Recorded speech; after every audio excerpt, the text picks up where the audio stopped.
which we'll talk about in a second. First, let me talk about jobs. I asked your children how many of you want to work in the middle school, forum that we had. Almost all of them said yes, so that's good. They want to be productive, working members of society.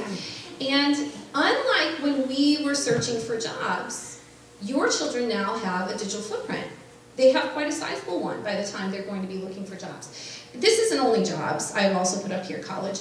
Colleges, admissions officers are also looking at social media. They will do a Google search for your child. They will find their social media, and if they're associated with their real name, they will pull up everything that they can see, because they want to see, is this student going to be everything that they're saying they are in this application? Here's some scary things about work. So I put up some statistics. 80% of companies have a social media policy. Many of these policies are zero tolerance policies. I don't know how many of you have or know of your social media policies at work, but how many people know that your company has a zero tolerance social media policy? Okay, probably none of you. I have to say in Indiana we're probably a little behind as well in trying to adopt social media policies. I'm going to tell you about a man named Christopher Brooks. This guy up here, Christopher Brooks, had a pretty promising career. Right out of college, he got hired by the Wilmington Daily News to be a writer. And he was really excited about it, so he did a tweet about it and said, I've just been hired by the Wilmington News. He included their emblem. He quoted something that they had said in their offer letter, and his offer was rescinded because they have a zero tolerance policy for social media. Ashley Heffron was given $100 as a bonus. She works at a factory, and she said, I was wowed by this today. My company gave me $100. She was immediately fired because her company also had a zero tolerance policy for social media. Once they get into these jobs, or even when they're being offered jobs, and think about this with colleges too, they are now adopting social media policies, and some of these social media policies will be zero tolerance. So even the ways that your kids are announcing their acceptance at college could impact whether or not they actually get to go to that college. So you need to alert your children that they have these potential repercussions.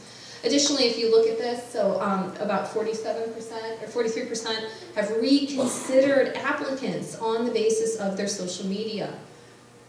So this is big. This is the image that they're putting out there is being considered by college admissions officers as well as future employers. I don't know how many people saw this TED Talk. I love the fact that I can talk to a room where they actually know who Monica Lewinsky is. In the middle school, one person knew. He said, isn't that Monica Lewinsky? I'm like, how did you know? Yes, it is. But many of them have watched TED Talks, so I thank you for introducing this resource to your children. So Monica Lewinsky gave a really powerful TED Talk on the price of shame. Did anyone watch this TED Talk? Yeah, it's pretty great. I mean, Monica Lewinsky has been a very strong advocate of the idea that this is a shaming culture and nothing is let go. Nothing can ever be forgiven. And she obviously had a very high profile shaming incident at a time when there was no social media. So although it did affect her, the damage was mitigated by the fact that it didn't reverberate for years and years and years and years across social media. So she was able to regain her life. Not so for people like Justine Sacco. How many people know the story of Justine Sacco? She was, very few. Okay, so this is a great story. Justine Sacco was working in PR. She was going to Africa, and she posted this to her Twitter account. Going to Africa, hope I don't get AIDS, just kidding, I'm white. Very offensive. She obviously was meaning it as a joke, which is what she said. During her plane ride to Africa, this tweet was retweeted, I think, 1 million times.